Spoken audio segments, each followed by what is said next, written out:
સફલાર્થ સાધન કરો, દુસ્તર્ક મૂલાર્પદ ભક્તિ જ્ઞાન વિરાગ ધર્મ ભગવન મહાત્મ્ય રત્નાકર.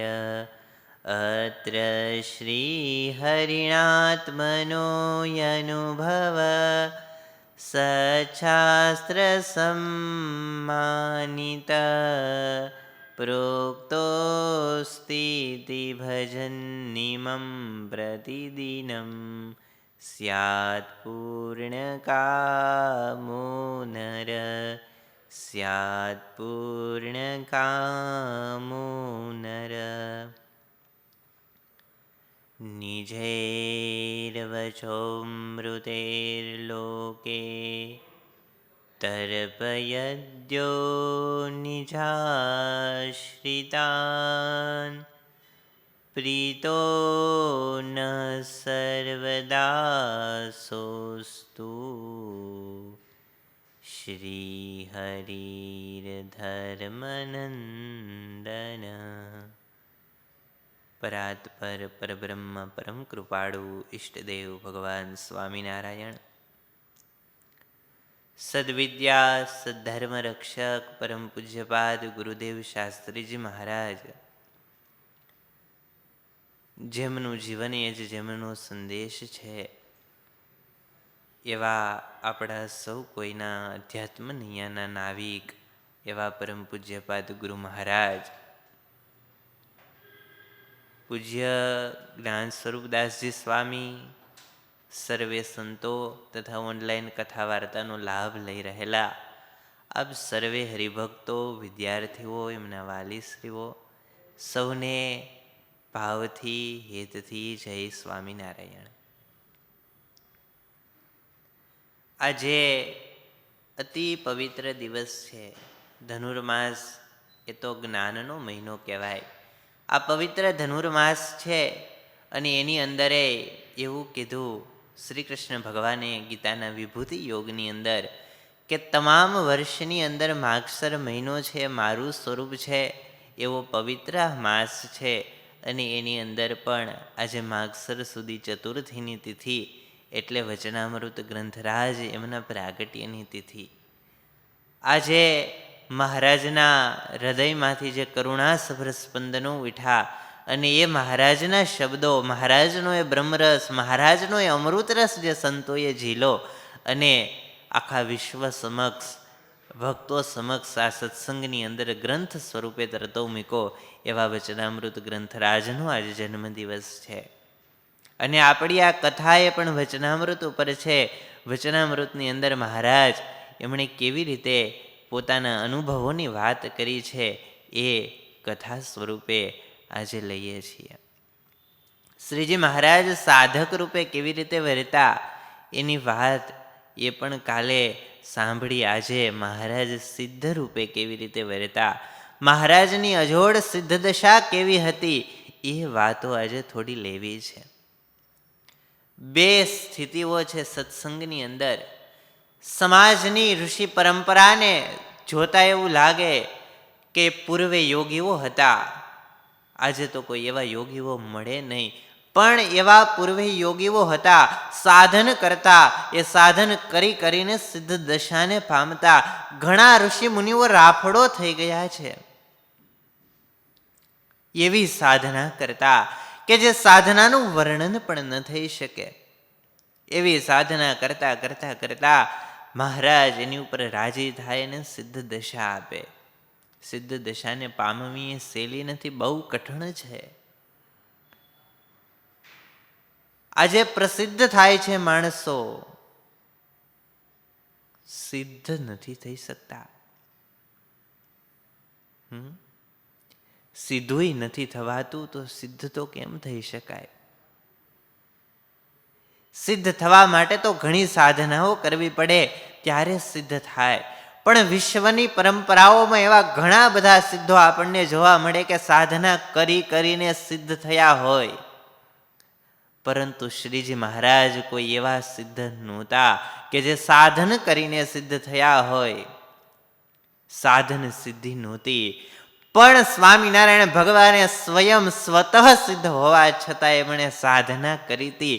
એ તો લોક સંગ્રહ અર્થે કરી હતી, ભક્તજનોની શિક્ષાને માટે કરી હતી. કરવાની જરૂર નહોતી, સિદ્ધિ પામવાને માટે નહોતી કરી.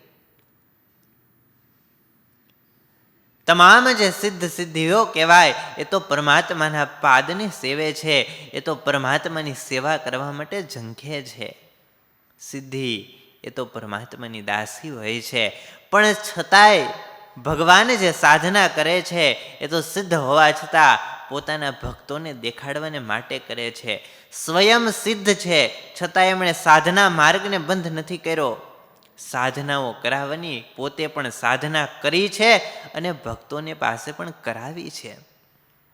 અને એટલું જ નહીં, સાધના કરાવી છે એમ જ નહીં, સ્વયં સાધના કરી છે અને પોતાના ભક્તો ઉપર તો એવી કૃપા કરી છે, વિના સાધને સિદ્ધ દશા પમાડી.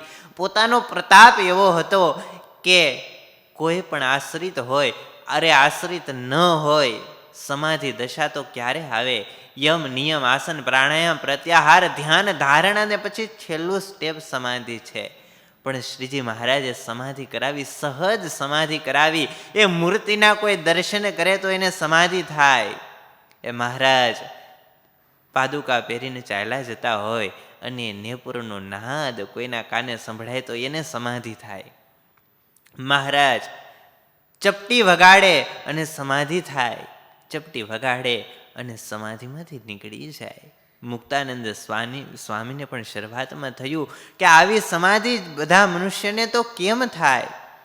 પણ છતાં શ્રીજી મહારાજે મુક્તાનંદ સ્વામીને, પછી તો રામાનંદ સ્વામીએ દર્શન આપ્યા, પછી મહારાજની અનન્ય નિષ્ઠા થઈ અને પછી મહારાજના ગુણલા ગાયા છે. વિના સાધને સિદ્ધ દશા પમાડી રાજ. જે પોતાના યોગથી સહજ પોતાના સંતો ભક્તોને પણ સિદ્ધ દશા પમાડી શકે, એ ભગવાન પોતે સિદ્ધ હોય એમાં શું કેવું ઘટે? એ તો સ્વતઃ સિદ્ધ જ છે. ગોવર્ધન ભાઈ એવા સિદ્ધ હતા કે ત્રણેય અવસ્થામાં ભગવાનને અખંડ દેખે, એમને સાકર અને મીઠું બરાબર હતું. આવી સિદ્ધિ એમને હતી. અને આજે સિદ્ધા શબ્દ વાપરે, સિદ્ધ બોલે, ત્યાં એવી સિદ્ધિઓ આપણા મનમાં તરવા લાગે કે સિદ્ધિ એટલે શું? સિદ્ધ કોને કહેવાય? અષ્ટ સિદ્ધિ જેને વરેલી હોય, ગમે ત્યારે ગમે એવડું મોટું શરીર કરી શકે, ગમે ત્યાંથી ગમે એ વસ્તુ ગ્રહણ કરી શકે. આપણે તો એટલે જ સિદ્ધને આપણી બુદ્ધિની અંદર માનતા હોય છે.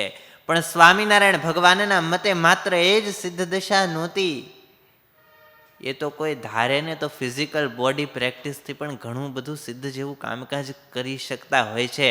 પરંતુ શ્રીજી મહારાજે જે સિદ્ધ દશાની વ્યાખ્યા કરી છે વચનામૃતની અંદર, મહારાજે એવું કહ્યું, કાર્યાણીનું 7મું વચનામૃત છે કે સિદ્ધ દશા એને કહેવાય કે પ્રત્યક્ષ ભગવાન વિના બીજું એને અણુ માત્ર ભાસે નહીં, અને જ્યાં જુએ ત્યાં કેવળ ભગવાન જ દેખાય, એની વૃત્તિમાં ભગવાન અખંડ રહે ને, એ સાચી સિદ્ધ દશા છે. સિદ્ધ દશા પામીને જો ભગવાન ભૂલાઈ જાય તો એ સાચું સિદ્ધ નથી. કારણ કે સિદ્ધ કરવા જેવું, એ તો સિદ્ધ કરવા જેવી તો ભગવાનની મૂર્તિ છે. બાકી તો સમગ્ર જગત અસિદ્ધ છે. એ સિદ્ધ કરીને પણ શું વળવાનું? સાચી સિદ્ધિ એ છે કે પરમાત્માની ઓળખાણ થાય. સાચી સિદ્ધિ એ છે કે પરમાત્મા મળે. અને શ્રીજી મહારાજ એમની સિદ્ધ દશા એવી હતી, અને છતાં એમણે સાધનાઓ તો શરૂ રાખી હતી. એ કાલે આપણે જોયું. મહારાજ એ નિર્વાસનિક સ્થિતિના ઘડવૈયા હતા. પોતે પોતાના અંગની અંદર અચળ હતા, સિદ્ધ હતા, અને પોતાના યોગથી બીજાને પણ એવી દશા પમાડતા. અને એવી સ્થિતિ ન આવી હોય, એવી સિદ્ધ દશા ન આવી હોય તો શું થાય? એ પણ સ્વામિનારાયણ ભગવાને સ્પષ્ટતા કરી છે. સિદ્ધ એટલે અહીંયા કોઈ લૌકિક સિદ્ધિની વાત નથી, પણ અહીંયા એક એવી સિદ્ધિની વાત છે કે એને કોઈ દોષ વ્યાપે નહીં, વાસનાઓ વ્યાપે નહીં, એનું અંતઃકરણ કોઈ દેશકાળમાં ડોળાય નહીં. એને સિદ્ધિ કહેવાય, એને સ્થિતિ કહેવાય. સ્વામિનારાયણ ભગવાન પ્રથમના 23મા વચનામૃતમાં કહે છે કે ભગવાનનો ભક્ત હોય પણ જો એવી સ્થિતિને ન પામ્યો હોય તો શું થાય? ભગવાનને વિશે પ્રાકૃત ભાવ પ્રઠાઈ જાય. પરીક્ષિત એવા ભક્ત નહોતા તો રાસક્રીડા સાંભળીને શ્રી કૃષ્ણ ભગવાનને વિશે સંશય થયો. શુકજી જો એવા ભક્ત હતા તો શુકદેવજીને કોઈ પ્રકારે સંશય થયો નહીં. એવો ભક્ત હોય એમ સમજે કે મારે વિશે કોઈ દોષ અડી શકે નહીં, તો જેને ભજને કરીને હું આવો થયો એવા જે ભગવાન, એને વિશે તો કોઈ માયિક દોષ હોય જ કેમ? આ એક સિદ્ધિ છે કે કામ, ક્રોધ, લોભ, મોહ, મદ, મત્સર, આશા, તૃષ્ણા, આને વિશે આખું વિશ્વ જે હેરાન થતું ફરે છે, અને એ દોષો ભગવાનના ભક્તને ભગવાનને પ્રતાપે નથી અડતા. એ જ મોટી સિદ્ધિ છે. સ્વામિનારાયણ ભગવાને એ સિદ્ધ કરી બતાવ્યું છે. કળિયુગમાં એવો મનુષ્ય ન મળે જે સ્ત્રીથી ન્યારો રહી શકે, જે ધનથી ન્યારો રહી શકે, પણ ધન સ્ત્રીના ત્યાગી એવા હજારો સંતો આદર્શ રૂપે આપી અને મહારાજે આ સંપ્રદાય ચલાવ્યો છે અને વિશ્વ સામે એવા એક્ઝામ્પલ મૂક્યા છે કે આવા ઘોર કળિયુગની અંદર પણ આવી રીતે બ્રહ્મચર્યને પાલન કરનારા ભક્તજનો, સંતો એને કેળવી શકે છે. આ મોટી સિદ્ધિ છે. સ્વામિનારાયણ ભગવાનના દર્શનથી, સંગથી, એમના સ્પર્શથી, એમના શબ્દો સાંભળી હજારોને લાખો જીવમાંથી જગત નીકળી ગયું છે. તો એ પરમાત્મા, એના હૃદયમાં કોઈ દોષ ન હોય, કોઈ જગતનો ભાવ ન હોય અને ઉઠે પણ નહીં, એ વાતની અંદર કાંઈ આશ્ચર્ય નથી. જગતની આસક્તિ પરમાત્માના સ્વરૂપમાં તો હોય જ નહીં. વાસના એમને નિર્મૂળ જ હોય, કોઈ વાસનાનો લવલેશ ન હોય. એમનો સંગ કરી જે પાપના પહાડ ગણાતા એવા લોકો પણ પ્રાતઃ સ્મરણીય બની ગયા છે. તો એ પરમાત્મા સ્વયં કેટલા વિશુદ્ધ હોય, એમનો સંગ એ કેટલો ભક્તની સ્થિતિને આગળ વધારનારો હોય, એમનું વ્યક્તિત્વ એ કેટલું શીલ અને ચારિત્ર્યનું નિર્માણ કરનારું હોય, એની અંદર કંઈ સંશય નથી. સ્વયં પોતે નિર્વાસનિક છે, નિર્દોષ છે, નિષ્પાપ છે, નિર્લેપ છે, અને એમને કોઈ સાધન કરવાની જરૂર નથી. જે સાધન કરાતા એ તો કેવળ ભક્તને શીખવાડવાને માટે કરાતા. બાકી પોતે તો જ્યારથી મહારાજ કે સિદ્ધિનું પ્રમાણ આપે છે કે તેજને વિશે જે મૂર્તિ એને અમે અખંડ દેખીએ છીએ, આ દાદા ખાચરનો દરબાર દેખાતું નથી, આ ઓસરી દેખાતી નથી, પણ જે તેજને વિશે અક્ષરધામમાં મૂર્તિ છે એને અમે દેખીએ છીએ. અને મહારાજ કે અત્યારે દેખીએ છીએ એમ નહીં, સત્સંગમાં એવા મોરે પણ દેખતા અને માતાના ગર્ભમાં હતા તે દિવસ પણ દેખતા. આ સ્વતઃ સિદ્ધિ છે. સાધન કરીને સિદ્ધ થયા નથી. મહારાજ કે હું તો અનાદિ મુક્ત જ છું, પણ કોઈની વાત સાંભળીને અથવા કોઈને સત્સંગે કરીને મુક્ત નથી થયો. બીજા થકી મુક્ત થયા હોય, કોઈને ઉપદેશે કરીને મુક્ત થયા હોય એવા નથી, અનાદિ છે. એ પણ મહારાજ સિદ્ધ દશાની વાત કરી છે. સાહિત્ય, સંગીત, અનેકવિધ કળામાં જેઓ નિષ્ણાત હતા એવા મહાબુદ્ધિવાન એવા બ્રહ્મ લાડુદાનજી એ ભાવનગર વજયસિંહના કહેવાથી સ્વામિનારાયણ ભગવાનના હું ભગવાનપણું એને ઉગાડવા માટે આવ્યા હતા કે આ બધું ખોટું છે, એમની પરીક્ષા કરવા આવ્યા. પણ મહારાજાના દર્શન માત્રથી જ એનો અહમ ઓસરી ગયો, બધા સંકલ્પો સિદ્ધ થયા. સ્વયં પોતે સિદ્ધ છે, બીજાને સિદ્ધ કરી શકે છે. આવી સિદ્ધિ એ મહારાજના સ્વરૂપની અંદર છે. બીજી કઈ સિદ્ધિ ભગવાને કેળવી છે? જીવન મુક્ત સ્થિતિ. સ્વામિનારાયણ ભગવાનનો પંથ આજથી 200 વર્ષ પહેલા, ત્યારે તો હજી મહારાજ પ્રગટ હતા. જીવન મુક્તાનો પંથ કહેવાતો. જીવન મુક્ત એટલે શું? આ લોકમાં છે, આ શરીરની અંદર જીવન જીવે છે, છતાંય મુક્ત જેવી દશાને પમાડે ને જીવન મુક્ત કહેવાય. જીવતા હોવા છતાં એ મુક્ત છે. અને એવા જીવન મુક્ત લાખો ભક્તો મહારાજે તૈયાર કર્યા હતા.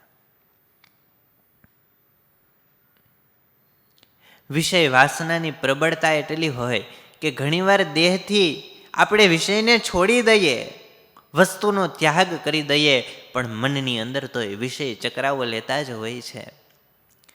તો અહીંયા સ્થિતિ મહારાજની એવી છે. અને જો એ વિષયનો ત્યાગ રાખે ત્યાં સુધી વિષય બંધન ન કરે, પણ જો વિષયનો યોગ રાખવા માંડે ને તો મહારાજ કે એનો ઠાર રહે નહીં, વિષય જરૂર બંધન કરે. કારણ કે વિષયનો તો યોગ જ એવો છે, પંચ વિષયનો જોગ એવો છે. એમાં મહારાજ કે સારા સારાનું કાંઈ ઠેકાણું રહેતું નથી. આવો વિષયનો જોગ છે. માટે સાધકે તો મહારાજ કે ગમે એવો થાય છતાં પણ વિષયનો જોગ કોઈ પ્રકારે રાખવો નહીં. રામાનંદ સ્વામી એમણે મહારાજને ગાદી સોંપવાની વાત કરી. જ્યારે વર્ણી તમે મને સર્વ પ્રકારે યોગ્ય જણાવો છો, એટલા માટે આ મારી ધર્મધુરા તમે સંભાળો. અને અમે તમને આજ્ઞા કરીએ છીએ કે સર્વ પ્રકારે સમગ્ર સત્સંગીને અને સંતને ધર્મમાં રાખવાને માટે તમે સમર્થ દેખાવ છો, માટે આ તમારી ધર્મધુરા આપ સ્વીકારો. ત્યારે મહારાજે એવું કહ્યું. મહારાજની રુચિ એ ત્યાગની છે. એક સાધકની રીતે મહારાજ એવું બોલ્યા છે કે એમાં ધન અને નારીનો પ્રસંગ થાય, અને ધન અને નારીના પ્રસંગમાંથી તો મોટા મોટાનું પતન થયું છે.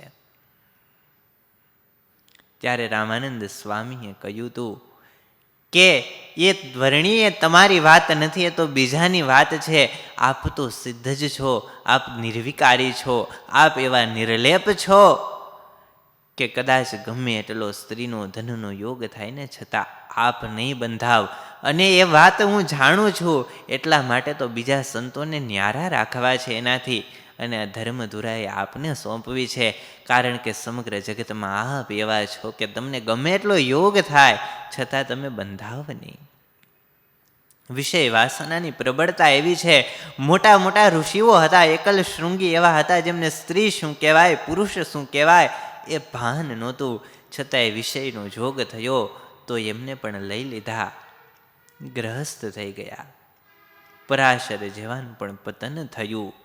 નારદજી જેવા નારદજી એ પણ જ્યારે અમરીશ રાજાની કન્યાનો હાથ જોયો તો એમાં મોહ થયો, પરણવાનું મન થયું. એટલા માટે વિષયનો સંબંધ કરવા માંડે તો એનો ઠાહ ન રહે. એ સિદ્ધાંત વાર્તા છે, એવું મહારાજે અંત્યના 38મા વચનામૃતમાં કીધું છે. પણ મહારાજ કેવી મહારાજની સિદ્ધ દશા છે, મહારાજ વચનામૃતમાં જણાવે છે. એ માધ્યમથી શ્રીજી મહારાજના શબ્દોમાં, આજે વચનામૃત જયંતિ છે તો એ પ્રસાદીભૂત શબ્દોમાં મહારાજના એ શબ્દોનો થોડો આસ્વાદ લઈએ. અને શ્રીજી મહારાજ પોતાની સ્થિતિ, આમ તો ભગવાનની સ્થિતિ, બીજાની સ્થિતિ તો એનાથી બુદ્ધિમાન હોય, ચતુર હોય, એ જાણી શકે, સમજી શકે, એનું મેઝરમેન્ટ થઈ શકે. આપણી સ્થિતિની કલ્પના પણ બીજા કરી શકે. આપણું શરીરનો હાવ ભાવ, આ તે બધું ઘણી પ્રકારનું ઓબ્ઝર્વેશન કરી, પરંતુ પરમાત્માની સ્થિતિને કોણ કરી શકે, કોણ એને લખી શકે, એ તો સ્વયં પરમાત્મા કહે તો જ ખબર પડે, બાકી ન પડે. મહારાજ કહે છે પ્રથમના 18મા વચનામૃતમાં, અમારો વાદ લઈને કોઈ એમ જાણે ઉપાધિમાં રહીને શુદ્ધપણે રહેશું, કે આ બધી ઉપાધિ હોય છતાંય આપણે શુદ્ધપણે રહેશું, એવો મહારાજ કે અમારો વાદ લઈને કોઈ જાણે તો મહારાજ કે નારદ સનકાદિક જેવો હોય ને એથી પણ રહેવાય નહીં, તો બીજાની શી વાર્તા કરવી. અને ત્યાં સુધી કીધું અનંત મુક્ત થઈ ગયા, અનંત થાશે. એમાં ઉપાધિમાં રહીને નિર્લેપ રહે એવો કોઈ થયો નથી ને થશે પણ નહીં, હમણાં પણ કોઈ નથી, અને કોટી કલ્પ સુધી સાધન કરીને એવો થવાને તો કોઈ સમર્થ છે જ નહીં. હો, આ મહારાજના શબ્દો છે કે ગમે એટલા સાધનો કરો, ગમે એવી તપશ્ચર્યા કરો. સૌભરી ઋષિની 60,000 વર્ષની તપશ્ચર્યા, પણ એક મત્સ્ય મૈથુન જોયું તો એ તપશ્ચર્યામાંથી ભંગ થયો. પણ શ્રીજી મહારાજની એવી દશા છે, સ્થિત દશા, કે ગમે એટલી ઉપાધિ હોય છતાં એ શુદ્ધ રહી શકે, નિર્લેપ રહી શકે.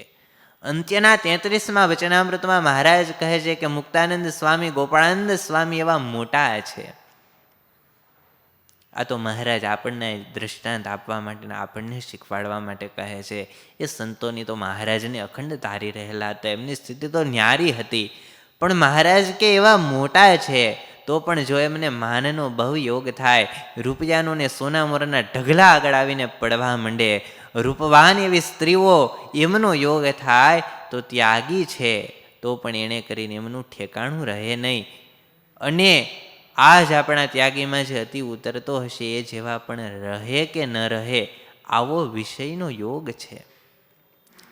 મહારાજ કે દારૂના શીશાનું પાન કર્યું હોય તો ડાયો હોય એને કેફ ચડે, ને ગાંડો હોય એને ચડે. વિષયનો યોગ એવો છે, સંગ એવો છે, પણ છતાંય એ વિષયના યોગમાં રહી, સંગમાં રહી અને નિર્લેપ રહ્યા છે. એવા શ્રીજી મહારાજ છે કે એમને કોઈ પ્રકારનો સંગ લાગ્યો નથી. અને મહારાજે એ પણ કહ્યું છે કે મહારાજ કે અમને કોઈ મોહ, આ સંસારમાં એવું કોઈ પદાર્થ નથી કે જે મોહ પમાડવાને સમર્થ થાય. અને મહારાજ કે અમારી આજુબાજુ રહેનારા જે હરિભક્તો છે, સોમલા ખાચર, સુરા ખાચર, એ બધા જાણે છે, મૂળજી બ્રહ્મચારી, કે સંસારમાં જેટલા મોહ ઉપજાવવાના પદાર્થ છે એમાં કોઈમાં મહારાજને લેશ માત્ર હેત નથી. મોટાનું પણ પતન એ વિષયના યોગની અંદર થાય છે.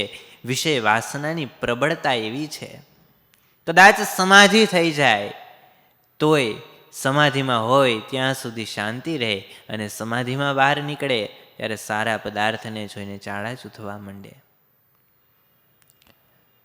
એટલા માટે સમાધિ હોય તો પણ આ વિષય વાસનાની પ્રબળતા જતી નથી.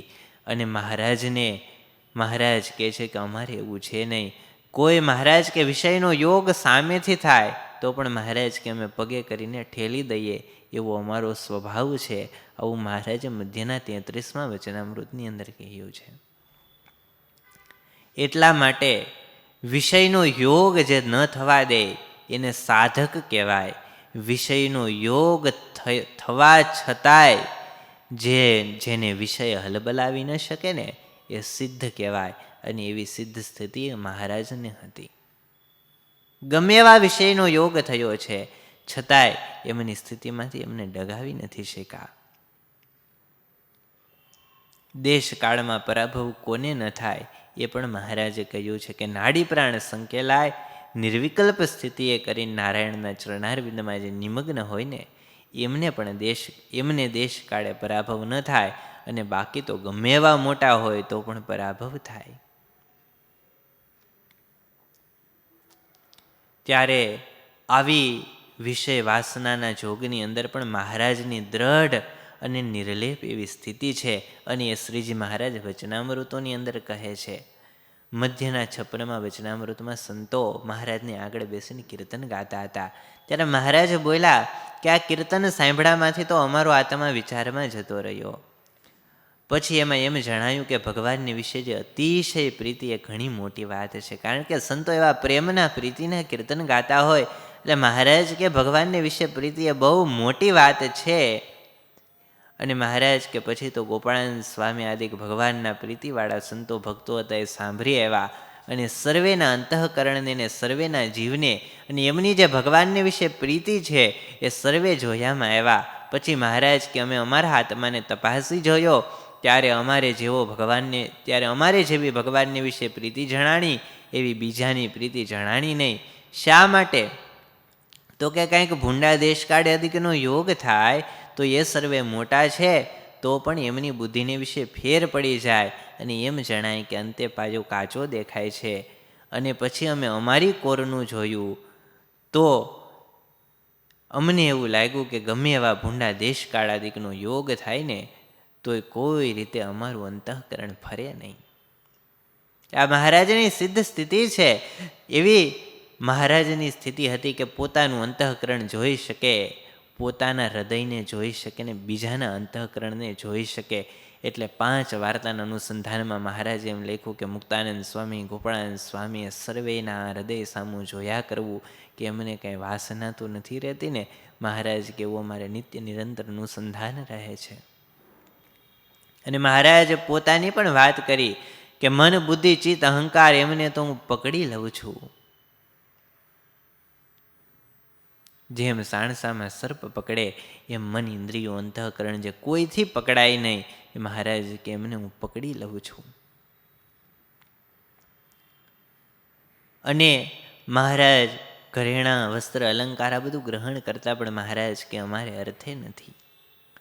મધ્યના 50માં વચનામૃતમાં મહારાજે એવું કીધું કે ઉપરથી તો અમે બહુ ત્યાગનો ફૂફવાડો નથી દેખાડતા, પણ જ્યારે અમે અમારા અંતર સામું જોઈને બીજાના અંતર સામું જોઈએ છીએ ને ત્યારે મોટા મોટા પરમહંસો તથા સાંખ્યોગી બાયોએ સર્વેને કાંઈક જગતની કોરનો લોચો જણાય, પણ અમારા અંતરને વિશે તો ક્યારેય સ્વપ્નમાં પણ જગતની કોરનો ઘાટ થતો નથી. અને ભગવાન અને ભગવાનના ભક્તની ભક્તિમાંથી અમને પાડવાને અર્થે કોઈ સમર્થ નથી. આ નિર્લેપ સ્થિતિ છે એ સિદ્ધ દશા છે. અંત્યના 13મા વચનામૃતમાં હવે મહારાજની પ્રીતિ કેવી રીતે સિદ્ધ છે એની વાત કરીએ. આમ તો આપણને પ્રીતિ હોય ભગવાનમાં, ભગવાનના સંતોમાં, ભક્તોમાં, પણ એ પ્રીતિ સિદ્ધ ન હોય. એ ભગવાનના ભગત હોય, એમની સાથે એમની સેવા પણ આપણે કરતા હોય, સંતોની સેવા કરતા હોય, પણ એ કંઈક કઠણ વચન કે આપણા સ્વભાવ પ્રમાણે ન કરવા દે તો આપણને પ્રીતિ તૂટી જાય. અને જ્યાં સુધી કોઈ યોગથી, કોઈ કારણથી પ્રીતિ તૂટી જાય ત્યાં સુધી આપણને પ્રીતિ સિદ્ધ થતી નથી. પણ ભગવાન અને ભગવાનના સંતો ભક્તોમાં જે પ્રીતિ છે મહારાજની કેવી છે તો અંત્યના 13મા વચનામૃતમાં કીધું કે ભગવાન ને ભગવાનના ભક્તિમાં મહારાજ કે અમને એવું દ્રઢ હેત છે કે એને ટાળવાને માટે કાળ, કર્મ ને માયા કોઈ સમર્થ નથી. અને પોતાનું મન ટાળાનું કરે તો પણ હૃદયમાંથી ટળે નહીં એવી ભગવાનને ભગવાનના ભક્ત સંગાથે અતિશય દ્રઢ પ્રીતિ છે. કાળ એટલે ટાઈમ. નાના હોય, મુમુક્ષુ હોય ત્યારે એને સંતોમાં બહુ હેત હોય, આંગળી તૂટતું હેત હોય, પણ જેમ જેમ સમય પસાર થતો જાય, ટાઈમ જતો જાય, સત્સંગમાં જાય, ધીરે ધીરે હેત ઓસરતું જાય, ઓછું થતું જાય, કાળે કરીને હેત તૂટી જાય. પછી છે માયાથી હેત તૂટે. ભગવાનમાં હેત કરતા હોય પણ એને કંઈક બીજું સારું પદાર્થ દેખાય, વસ્તુ દેખાય, પંચ વિષયનો યોગ થાય તો મન એમાં વયું જાય અને આમાંથી હેત તૂટી જાય. પણ મહારાજે એવું કીધું કે કાળ, કર્મ ને માયા કદાચ ત્રણેય ભેગા થઈને તાકાત લગાડે તો એ ભગવાનના ભક્તમાંથી અમને જે પ્રીતિ છે ને એને ટાળવાને કોઈ સમર્થ નથી. આવી પ્રીતિ ભગવાન કરે છે કોની સાથે? ભગવાનના ભક્ત સાથે. જો ખરેખરા ભગવાનના ભક્ત આપણે થઈએ તો ભગવાન તો આપણી સાથે પ્રીતિ કરવા તૈયાર છે, પણ આપણી તૈયારી કેટલી? અને મહારાજે મધ્યના 33મા વચનામૃતમાં એમ કીધું કે જે દિવસે અમારા હૈયામાં ભગવાનને ભગવાનના ભક્ત વિના બીજે ક્યાંય હેત જણાશું તો અમે એમ માનશું અમે અમારી સ્થિતિમાંથી ડગ્યા. પણ મહારાજ કે અમને એવો નિશ્ચય છે કે અમે એ સ્થિતિમાંથી ડગીએ જ નહીં. સાધક હોય એને સતત જાગૃત રહેવું જોઈએ કે હું સ્થિતિમાંથી ડગું નહીં. પણ મહારાજ કે એ વાત કરીએ સાધનાની કરી, પણ બીજી લાઈનમાં જે મહારાજ બોલ્યા કે અમને એવો નિશ્ચય છે કે અમે અમારી સ્થિતિમાંથી ડગીએ જ નહીં, આ સિદ્ધ દશાનું વાક્ય છે. કોઈ એમ કહી ન શકે હું ડગું નહીં, પણ એવી જ્યારે સિદ્ધ દશા હોય ત્યારે જેમ કહી શકે કે કોઈ વસ્તુ મને ડગાવવાને માટે સમર્થ નથી. મધ્યના 55માં મહારાજ કહે છે આ ત્યાગ છે, મહારાજનો ત્યાગ એ કેળવેલો ત્યાગ નહોતો પણ સ્વતઃ પહેલેથી જ ત્યાગ હતો.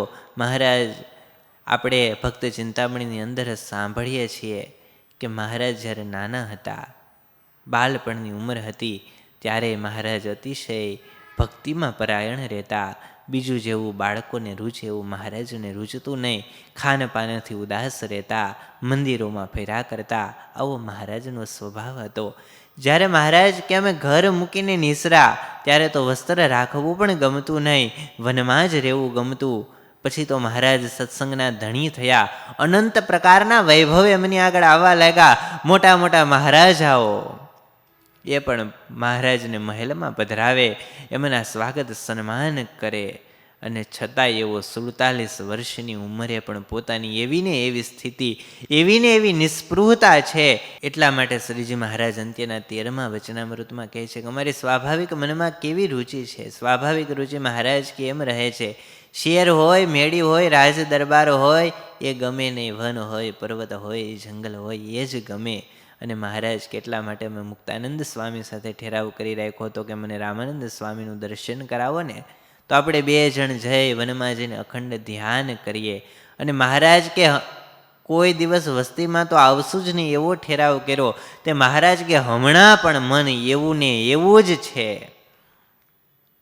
અને મહારાજ કે આ સત્સંગની અંદર રહીએ છીએ તો ભગવાનના ભક્તને અર્થે રહીએ છીએ, પણ અમારું તાન, અમારું મન એ તો હજી એવું ને એવું જ છે. ત્યારે મહારાજની સિદ્ધ દશા એવી હતી, ત્યાગનો ઈશક પણ એવો હતો. એટલા માટે કીધું કે જુઓ, અમે 21 વર્ષ થયા શ્રી રામાનંદ સ્વામી પાસે આવ્યા છીએ. એમાં વસ્ત્ર અલંકાર અનેક ખાનપાનાદિક પદાર્થે કરીને સેવાના કરનારા અનેક ભક્તો મળ્યા છે. છતાં મહારાજ કે અમારે એવો ને એવો ત્યાગનો ઈશક છે. તે કોઈ વસ્તુ પદાર્થ પામીને રાજી થતા નથી. અને તત્કાળ મહારાજ કે એક આપી દઈએ છીએ. ત્યારે મહારાજની આવી અનાસક્ત સ્થિતિ હતી, એ સિદ્ધ દશા છે. આત્મા અને પરમાત્માનો સાક્ષાત્કાર એ એક સિદ્ધ દશા છે. સાધક હોય છે ને, એ પણ આત્મા અને પરમાત્મા એને માટે જ્યારે પ્રયત્ન કરે, એમનો વેગ લગાડે, એમની સાધક દશા છે. અને જ્યારે એમનો સાક્ષાત્કાર થઈ જાય શ્રવણ મનન નિધિધ્યાસ દ્વારા, એ સિદ્ધ દશા છે. અને એ આત્મા પરમાત્માનો સાક્ષાત્કાર થવાનું કારણ એવા સિદ્ધ સદગુરુની કૃપા જ છે. અને મહારાજને એવો સાક્ષાત્કાર હતો. એવો એટલા માટે અંત્યના 21મા વચનામૃતમાં કહે છે કે આપણે તો આત્મા છીએ ને આપણે દેહને દેહના સંબંધી સાથે સારું હેત જોઈએ. આપણે તો સતારૂપ રહીને ભગવાન તથા ભગવાનના ભક્ત સંગાથી હેત કર્યું છે, પણ દેહ બુદ્ધિએ કરીને હેત કર્યું નથી. મહારાજે પોતાની સિદ્ધ દશા અને પોતાની આત્મદશા કેવી છે એની વાત મધ્યના 50મા વચનામૃતમાં કહે છે કે આજ તો મહારાજ કે અમારું રહસ્ય છે ને, એ સર્વેને અમારા જાણીને કહીએ છીએ. જેમ નદીઓ સમુદ્રને વિશે લીન થાય, અને જેમ સતીને પતંગ એટલે પતંગિયા અગ્નિને વિશે બળી જાય, જેમ શૂરો રણને વિશે ટૂંક થઈ જાય, એમ એક રસ પરિપૂર્ણ એવું જે બ્રહ્મ સ્વરૂપ એને વિશે અમે અમારા આત્માને લીન કરી રાખ્યો છે. ને પુરુષોત્તમ ભગવાનને ભગવાનના ભક્ત એ સંગાથે અખંડ પ્રીતિ જોડી રાખે છે. આત્મ સ્વરૂપનો સાક્ષાત્કાર મહારાજ કે આત્માને દેખવો એ તો મહારાજ કે થાય નહીં. એ તો અનેક જન્મના સત્સંસ્કાર વાળો કોઈક વિરલો હોય એને જ આત્મા દેખાય. અને મહારાજ કે મને તો આત્મા અખંડ દેખાય છે. રામાનંદ સ્વામીને નહોતો મળ્યો એ પહેલાં પણ દેખાતો. આત્મ સ્વરૂપનો મહારાજને સાક્ષાત્કાર છે. અને એટલા માટે મધ્યના 39મા વચનામૃતમાં કહે છે 12 તો સૂજે. મહારાજ કે 12થી સૂજે એટલી પ્રવૃત્તિમાં રહ્યા હોઈએ, પણ જ્યારે અંતરદ્રષ્ટિ કરીને પોતાના આત્મા સામું જોઈએ ત્યારે કાચબાના અંગની પેઠે સર્વે વૃત્તિ સંકોચાય અને આત્મ સ્વરૂપને પામી જાય છે ને પરમ સુખ રૂપે વર્તાય છે. આવું તો મહારાજ કે અમારે સહજ સ્વાભાવિક અંગ છે.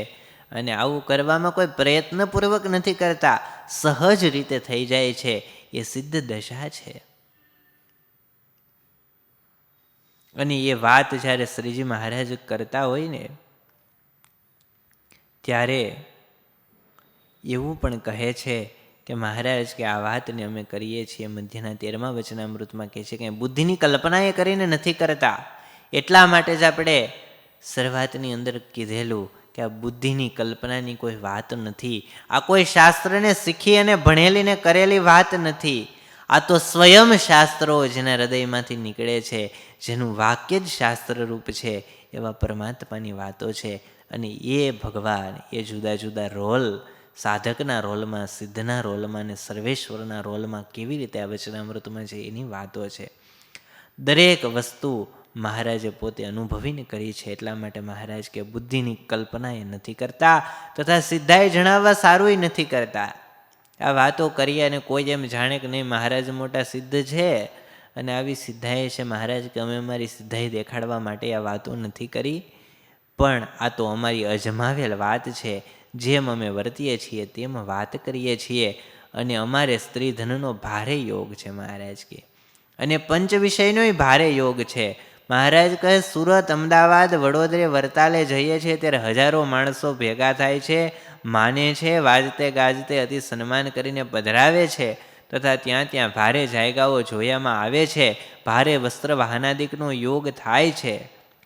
એ સર્વે છે, તથાપિ અમે અમારા આત્મા સામે જ્યારે દ્રષ્ટિ કરીએ છીએ અને ભગવાનના મહિમા સામે જ્યારે દ્રષ્ટિ કરીએ છીએ ત્યારે એ સર્વેનું અતિશય તુચ્છપણું થઈ જાય છે અને કોઈ ઠેકાણે બંધાઈ જવાતું નથી. ને જેમ પૂર્વ દેહની વિસ્મૃતિ છે તેમ એ સર્વેની વિસ્મૃતિ થઈ જાય છે. માટે એ બે વાત અમારે સિદ્ધ થઈ છે એ સારું એમ વર્તાય છે. આત્મા અને પરમાત્માનો સાક્ષાત્કાર એ મહારાજને સિદ્ધ હતો. હવે આવી સ્થિતિનું, આ સિદ્ધ દશાનું કારણ શું, રીઝન શું, શા માટે આવી સિદ્ધ દશા હતી, શા માટે નહોતું બંધાવાતું? બીજાને એવું કરવું હોય તો કેવી રીતે કરવું? મહારાજે પોતાને માટે કીધું છે, ભગવાનના ભક્તોને માટે એવું નથી કીધું. પંચ વિષયનો યોગ એ સંતોને તો રાખવા માટેનો કીધો જ નથી. ગ્રહસ્થ હોય અને પંચ વિષયનો યોગ હોય, સ્ત્રીયાદિક પદાર્થનો યોગ હોય, પણ છતાંય એની અંદર કેવી રીતે વર્તવું એમનો ઉપદેશ સ્વામિનારાયણ ભગવાને આપ્યો છે. એમની રીતિઓ પણ બતાવી છે કે ગ્રહસ્થ હોય એમને પણ મહારાજ કે 12થી પંચ વિષયનો યોગ છે, પણ મન તો ત્યાગીના જેવું જ નિર્વાસનિક જોઈએ, અંદરથી તો ત્યાગ જોઈએ. મહારાજ કે મને કરીને નિર્વાસનિક રહેવું એ અમારો મત છે. 12થી યોગ હોય કે ન હોય, પણ અક્ષરધામની અંદર જેને જવું છે એને હૃદય તો નિર્વાસનિક કરવું જ હશે. અને નિર્વાસનિક મહારાજ કે કેવી રીતે થાય? તો મહારાજ કીધું કે પ્રથમ કયું, મહારાજે અંત્યના 39મા વચનામૃતમાં એ પણ કીધું કે આવું જીવાત્માનું જ્ઞાન ને ભગવાનના મહાત્મ્યનું જ્ઞાન, એ બે જ્ઞાન જેને સિદ્ધ થયા હોય ને એ ગમે એવા પંચ વિષયમાં કદાચિત બંધાઈ ગયો હોય. ભગવાન ન બંધાય, એ સિદ્ધ છે, પણ આપણે સિદ્ધ નથી. એટલા માટે કદાચ બંધાઈ જાય પંચ વિષયમાં તો એ મહારાજ કે આ બે જ્ઞાન જો સિદ્ધ કરે ને આત્માનું ને ભગવાનનું, એ સામે નજર રાખે તો એમાં બંધાઈ રહે નહીં, પણ એને તોડીને જ નીકળે. તો જે વિષયના સુખનો ત્યાગ કરીને વર્તતો હોય અને પરમાત્માની ઉપાસના હોય એ ન બંધાય. એમાં શું કહેવું? જો વિષયનો ત્યાગ રાખે, જો ધર્મ નિયમમાં અચળ રહે, અને મહારાજે એવી સ્થિતિ ભક્તોની કેળવવા માટે જ આ નિયમો આપ્યા છે કે વિષયનો યોગ છે, વિષય ભોગવજો, પણ આ કીધા એ નિયમ, આ શિક્ષાપત્રી એ પ્રમાણે ભોગવજો. આજ્ઞા લોપીને વિષય ભોગવે એની જવાબદારી ભગવાન લેતા નથી. પણ આજ્ઞામાં રહેતા હશું અને કદાચ ગમે એટલો વિષયનો યોગ હશે, પણ જો મહારાજની આજ્ઞા નહીં લોપાતી હોય ને તો છેલ્લી ક્ષણે, છેલ્લા શ્વાસે પણ નિર્વાસનિક કરી, નિર્લેપ કરીને અક્ષરધામમાં લઈ જવાની જવાબદારી એ ભગવાનની છે. મહારાજે એમનું કારણ પણ વચનામૃતની અંદર બતાવ્યું છે કે અમને આ સિદ્ધ દશા વર્તે છે, આ દેખાય છે, અને કોઈ પણ પ્રકારના પંચ વિષયમાં અમારું મન લોભાતું નથી. એનું કારણ શું છે? તો મહારાજ કે આ જે મને વર્તે છે એનું કારણ શું છે? તો મારી ઇન્દ્રિયોની જે વૃત્તિ છે એ પાછી વળી અને સદા હૃદયને વિશે જે આકાશ છે એને વિશે વર્તે છે. એ હૃદય આકાશમાં મહારાજ કે અતિશય તેજ દેખાય છે, એને વિશે ઘનશ્યામ મૂર્તિ દેખાય છે. એ મૂર્તિ મહારાજ કે અતિશય મનોહર છે, સદા 16 વર્ષની અવસ્થા છે, કિશોર મૂર્તિ છે. એ મૂર્તિને 2 ચરણ છે, 2 હાથ છે, દ્વિભુજ છે, અષ્ટભુજ સહસ્ત્રભુજ તે એ મૂર્તિને નથી. એ મૂર્તિ તો અતિ સૌમ્ય છે. મનુષ્યના જેવી આકૃતિ, કિશોર, ક્યારેક તો એ મૂર્તિ ઊભી દેખાય, ક્યારેક હરતી ફરતી દેખાય. એ મૂર્તિને કોરે અનંત મુક્તના મંડળ ભરાઈને બેઠા છે. એવી મૂર્તિને અમે પ્રગટ પ્રમાણ મહારાજ કે હમણાં પણ દેખીએ છીએ. સત્સંગમાં નહોતા આવ્યા ત્યારે પણ દેખતા, અને મહારાજ કે માતાના ગર્ભમાં હતા તે દિવસ પણ દેખતા. આ સિદ્ધ દશાની વાત છે. એવી મહારાજની સ્થિતિ હતી. આ તો આત્મા પરમાત્માનો સાક્ષાત્કાર કીધો, બે સિદ્ધિની વાત કીધી. હવે ધીરે ધીરે બધી આગળ સિદ્ધિ આવશે. પહેલી સિદ્ધિ એ કીધી કે પંચ વિષયના યોગમાં નિર્લેપ રહેવું, આ એક સિદ્ધિ. બીજી સિદ્ધિ આત્માને સાક્ષાત દેખવો. ત્રીજી સિદ્ધિ પરમાત્માને સાક્ષાત દેખવા. અને હજી એક ચોથી સ્થિતિ છે, એ છે ભગવાનના ભક્તોની અંદર દિવ્ય ભાવ દેખાવો ને. એ પણ એક સ્થિતિ છે, એક પણ એ સિદ્ધિ છે. કારણ કે આપણે જે સમુદાયની અંદર રહીએ છીએ, આપણે સિદ્ધિ એટલે આકાશમાં ઉડવા નથી જવાનું, કે ધરતીમાં નથી સમાઈ જવાનું, કે દરિયાની ડખોડીને અંદર નથી ચાલ્યા જવાનું. પણ એવી સિદ્ધિ સત્સંગમાં રહીને કેળવવાની છે કે સંતો ભક્તોની સાથે રહેતા હોઈએ, એમના સ્વભાવો આપણી નજરમાં આવે, એમની સાથે ક્રિયાઓ કરતા હોય, સેવા કરતા હોય, પરસ્પર ભીડો વેઠતા હોય, અને છતાંય કોઈ ભક્તનો સંતનો અવગુણ હૃદયમાં લેશ માત્ર ન આવે, એ બહુ મોટી સ્થિતિ છે. એમનો અભાવ ન આવે, સાક્ષાત એમનો મહિમા એ જ જણાયા કરે. કારણ કે ભેગા રહીને મહિમા રાખવો એ બહુ કઠણ હોય છે. નાના એ કદાચ મોટાનો મહિમા રાખી શકે, પણ મોટાએ નાનાનો મહિમા રાખવો ને એ તો બહુ અટપટું છે. ભગવાનથી મોટું તો આ બ્રહ્માંડમાં કોઈ છે નહીં. એ સર્વેના તાત છે, સર્વેના આદિ કારણ છે. અને આ તો ભક્ત એમના છે, સંત એમના છે. સંતો ભક્તો તો ભગવાનનો મહિમા રાખે, પણ પોતે સૌના ગુરુ હોવા છતાં, ઉપદેષ્ટા હોવા છતાંય એક નાના નાના ભક્તોનો મહિમા રાખવો ને એ મોટી સિદ્ધિ છે.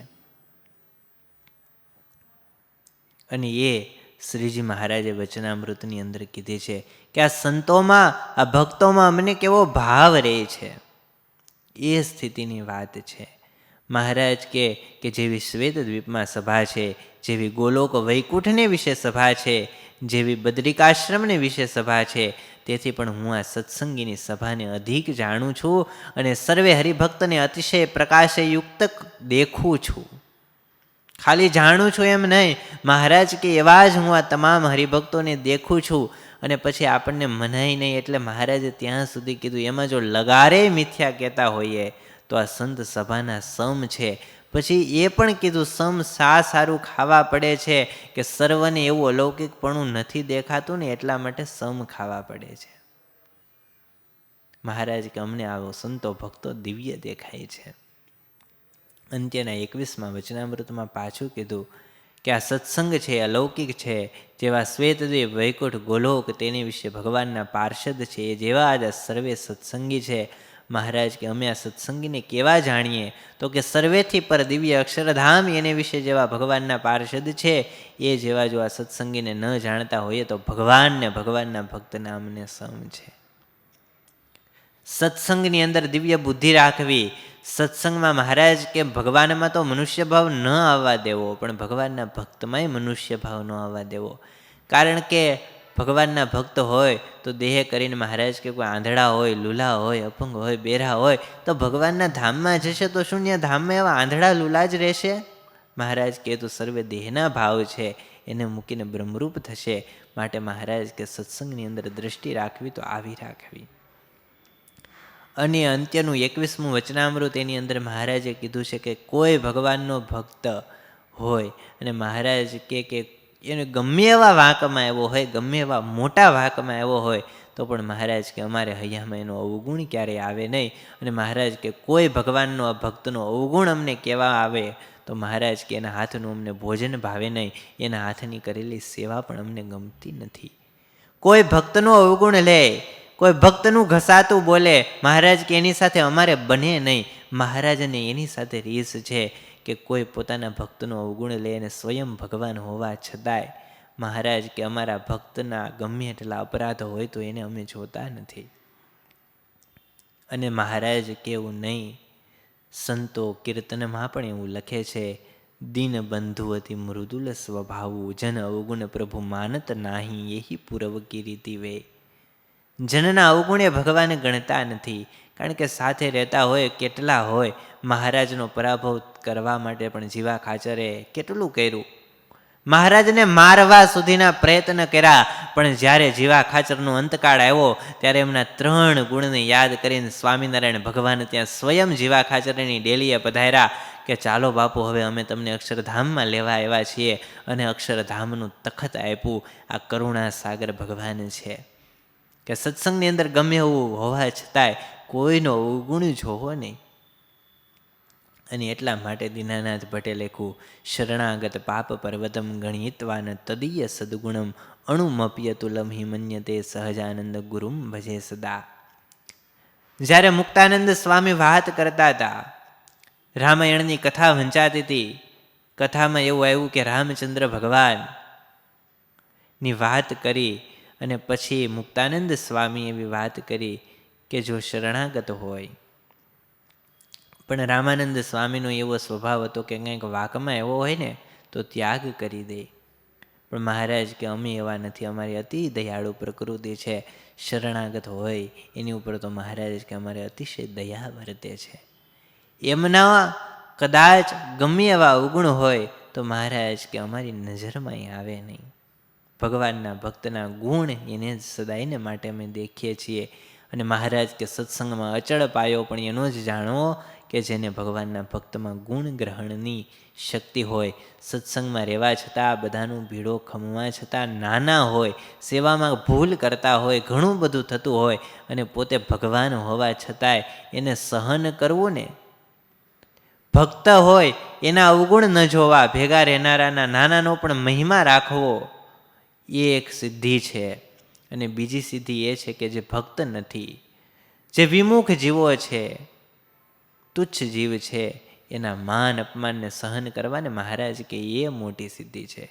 જે આંખો કાઢીને ગરીબને બીવડાવે અને મનમાં જાણે છે હું મોટો સિદ્ધ થયો, મહારાજ કે સિદ્ધ નથી. સિદ્ધ તો એ છે જે સમર્થ થકા ઝરણા કરે, જે સહન કરે, ટાઈમ આવે પણ ધીરજ ન ગુમાવે, એ મોટો સિદ્ધ છે. સહન કરવું એમાં સાચી સિદ્ધ દશા છે. કોઈને બાળીને ભસ્મીભૂત કરી દેવા ને એ સિદ્ધાઈ નથી. એ તો આસુરી વૃત્તિ છે. તો એવું તો અસુરો પણ કરતા. એવી શક્તિ તો રાવણ પાસે, કંસ પાસે, એમની પાસે પણ હતી. વિવેક પણ ભસ્મીભૂત કરી દેતો, પણ એમને કોઈને સિદ્ધ ગણવામાં આવ્યા નથી. સિદ્ધ એને કહેવાય કે પોતાની સામર્થ્ય હોવા છતાંય પોતા ઉપર જ્યારે પોતાનું અપમાન થાય ત્યારે એમને સહન કરી લેવું. સ્વયં સાક્ષાત ભગવાન હોય, જેમની ભ્રકુટીથી અનંત કોટી બ્રહ્માંડો ડોલતા હોય. કેટલાય બ્રહ્માંડોનો પ્રલય જે ભ્રકુટીના વિલાસથી કરી શકે, જે સંકલ્પ કરે ને ગામના ગામ બળી જાય, પાપીઓ આખી ધરતી ઉપરના નાશ પામી જાય, પણ એ ભગવાન આનંદની બજારમાં નીકળે, દુષ્ટ લોકો એમની ઉપર પથરા નાખે, છાણ નાખે, કાદવ નાખે, સાથે સુરાખાચર જેવા, જોબન પગી જેવા મોટા મોટા ભક્તો, સુરવીરો હોય, કાઠી દરબારો હોય, અને છતાંય એ બધાનું અપમાન સહન કરી લેવું અને કાંઈ બોલવું નહીં, એ સાચી સિદ્ધ દશા છે. આવી સિદ્ધિ હોવા છતાંય અપમાન સહન કરવું, એ સાચી સિદ્ધ દશા, એ ભગવાનની સિદ્ધ દશા બતાવે છે. નકર વિકાર થાય, ક્ષોભ થાય, ક્રોધ ઉપજે, પણ આવું થવા છતાંય એ ક્રોધનો લેશ હૈયામાં આવે નહીં. અને એમને પણ એમના અવગુણ, એમના અપમાન એને સહન કરે અને પાછી એમને ક્ષમા આપી દે. આ મોટી સિદ્ધિ છે.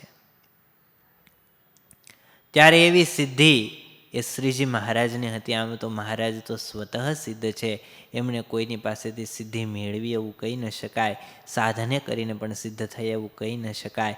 પણ છતાંય એ શ્રીજી મહારાજ આ 3 સ્ટેપની અંદર જે સિદ્ધ તરીકે વર્તા છે, મહારાજની આવી સિદ્ધિ હતી. અને મહારાજની એવી સિદ્ધિ છે, પણ મહારાજની અખંડ ઉપાસના કોઈ કરે અને મહારાજના સ્વરૂપનું ધ્યાન કરે તો એમનામાં પણ એવી સિદ્ધિ આવે છે. અને એ આજે આપણે આપણા મોટા સંતોની અંદર જોઈએ છીએ. પૂજ્ય ગુરુ મહારાજ હોય, આટલી ગુરુકુલો, આટલો કાર્યભાર, કેટલી જવાબદારીઓ, છતાંય એક જ સરખો આનંદ, એક જ સરખો એમના મુખનો ભાવ. કોઈ આટલા મોટા વર્ષો પાસે, મોટા સંતો પાસેથી સાંભળતા હોય, આટલા વર્ષો સુધી, જ્યારે શાસ્ત્રીજી મહારાજની પાસે ગુરુ મહારાજ આવ્યા નાના હતા, અને ત્યારે સંતો જોતા હોય, વડીલ સંતોને આજ સુધી એમના જીવનની એક સરખી રહેણી કહેણી, અને આટલું હોવા છતાં માન ભોગ વૈભવ બધાનો યોગ સહેજે થાય છતાં પણ પગે કરીને મહારાજ કે અમે ઠેલી નાખીએ છીએ, એવું આપણને આપણા ગુરુ મહારાજના જીવનની અંદર પણ જોવા મળે. આટલી સત્તા હોવા છતાં એમની આંખોમાં, એમના મુખ ઉપર કોઈ આપણને એવો ભાવ જોવા ન મળે. ત્યારે આપણને એમ થાય કે આ શ્રીજી મહારાજની ઉપાસનાથી એમના સંતોની આટલી નિર્લેપ સ્થિતિ હોય, સિદ્ધિ હોય, તો સ્વયં શ્રીજી મહારાજ એ તો સિદ્ધ હોય જ.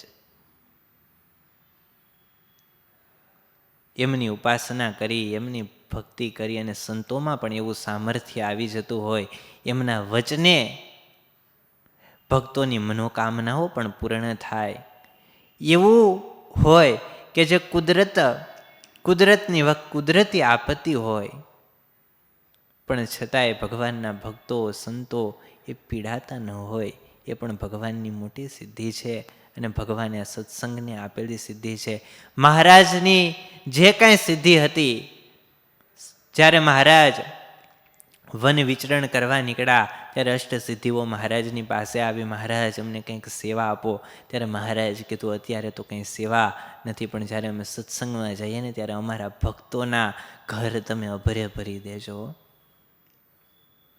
મહારાજે પોતાની સિદ્ધ દશાએ પોતાને માટે નથી વાપરી, પણ આ સત્સંગને માટે, ભગવાનના ભક્તના હિતને માટે, અને આત્યંતિક કલ્યાણ હજારો જીવોનું થાય, એ પણ શ્રેયસ્કારી બની અને ભગવાનના ધામ સુધી પહોંચે, એને માટે આ સિદ્ધિઓ એમણે વાપરી છે. શ્રીજી મહારાજ એમની આ સિદ્ધ દશા, એનું આજે આપણે આટલું કથાની અંદર આચમન કર્યું. હવે આ મહારાજની સિદ્ધ દશાની કથા એમનું એ પૂર્ણ કરીએ, ને મહારાજના ચરણોમાં પ્રાર્થના કરીએ કે આપ અમારી ઉપર રાજી રહો, અને આપના સ્વરૂપને વિશે અમને દિન પ્રતિદિન ભક્તિભાવ વધે, એવી શ્રીજી મહારાજના ચરણોમાં પ્રાર્થના. સહજાનંદ સ્વામી મહારાજની જય.